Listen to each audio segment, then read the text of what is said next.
और सामने बैठी लड़की फरवा से पूछती है, आज भी तुम अकेली क्लास में बैठी हो? जी टीचर। अच्छा ये बताओ कि बाकी की लड़कियां इस वक्त कहाँ होंगी? जी टीचर, मैं जानती हूँ, वो सारी किसी न किसी घर में झाड़ू बर्तन कर रही होंगी। क्या तुम मुझे इनमें से किसी के पास ले जा सकती हो?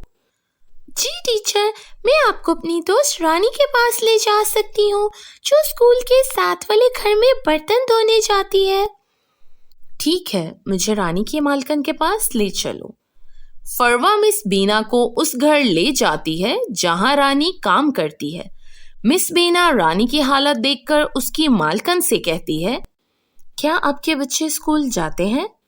जी, मेरे बच्चे तो बड़े महंगे स्कूलों में पढ़ते हैं। तो फिर आप इस मासूम बच्ची रानी से घर के काम क्यों कराती हैं?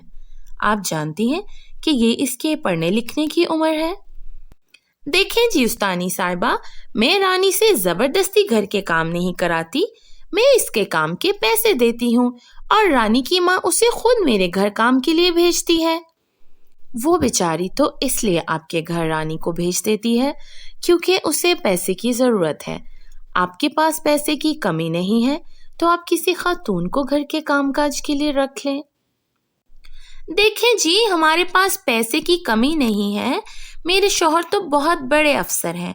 मैंने रानी को इसलिए रख लिया ताकि इस गरीब की मदद कर सकूं।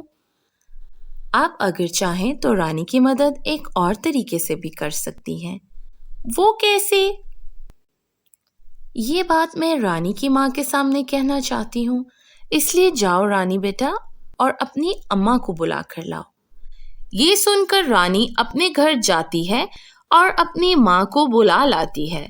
मिस बीना रानी की माँ के आते ही मालकिन से कहती है, आपके पास पैसे की कमी नहीं है और आपके शौहर बड़े अफसर भी हैं, तो आप रानी की पढ़ाई का खर्चा दे दिया करें।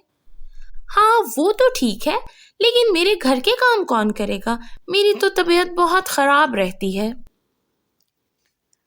ठीक है, कल से रानी की जगह मैं आपके काम के लिए आ जाया करूंगी। ये सुनकर रानी की मालकिन खुश हो जाती है और वो मिस बीना से कहती है, ठीक है, रानी की पढ़ाई का सारा खर्चा मैं बर्दाश्त करूंगी। ये कहकर वो रानी से कहती है, रानी बेटा तुम कल से काम पर मत आना, बल्कि स्कूल जाना और खूब मेहनत करना। ये सुनकर रानी और फरवा खुश हो जाती हैं। अगली सुबह दोनों एक साथ स्कूल जाती हैं। शुक्रिया फरवा, तुम्हारी वजह से आज मैं स्कूल में हूँ। शुक्रिया की बात नहीं, जैसे मैं तुम्हें स्कूल ले आई हूँ, तुम भी अपनी किसी दोस्त को स्कूल वापस ले आओ। तब रानी सोच में पड़ जाती है, वाकई इसे भी फरवा की तरह किसी की मदद करनी चाहिए थी।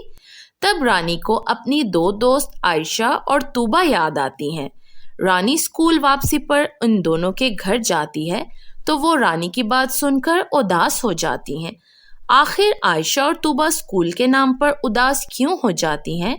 ये जानने के लिए इस कहानी की अगली किस्त जरूर देखें।